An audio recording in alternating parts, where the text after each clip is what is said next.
যদি কোনো student family ট্যুরে যায় অর্থাৎ কোথাও বেড়াতে যায় পরিবার থেকে এবং সেই জন্য যদি বিদ্যালয়ে অনুপস্থিত থাকে তাহলে বিদ্যালয়ে যোগদান করার সময় সে হেডমাস্টারকে কিভাবে চিঠি লিখবে আজকের সেই স্যাম্পলটি আমরা শিখব।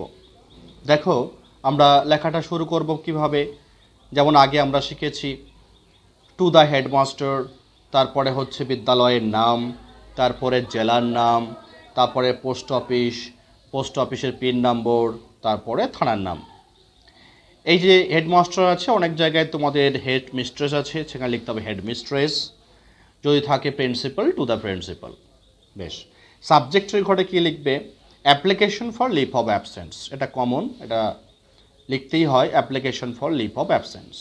তারপর লিখবে রেসপেক্টেড স্যার, যদি এখানে ম্যাডাম হয় রেসপেক্টেড ম্যাডাম লিখতে হবে। I beg two state that I am a student of class 5 section A roll number 1 of your school. আমি আপনার বিদ্যালয়ের ক্লাস 5 সেকশন এ রোল নাম্বার 1 একজন ছাত্র।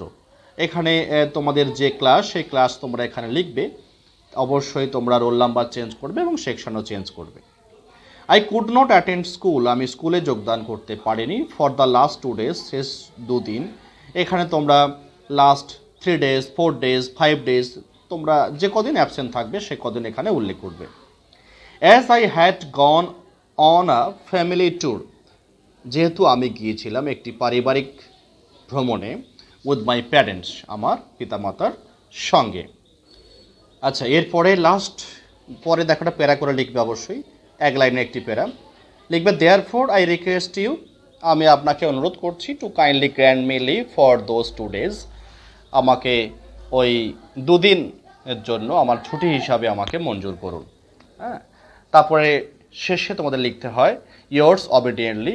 এটা তোমাদের রয়েছে বাম সাইড, তোমরা লিখবে ডান সাইডে লিখবে যে ইয়োর্স অবিডিয়েন্টলি, তারপরে তোমার নাম, তারপরে ক্লাস, সেকশন, রোল নাম্বার এবং নিচে দেখো যে ডেটটা দেওয়া আছে, এই ডেটটা হচ্ছে তোমরা যেদিন বিদ্যালয়ে চিঠি জমা দিচ্ছ প্রধান শিক্ষককে, সেই দিনের হচ্ছে তারিখ।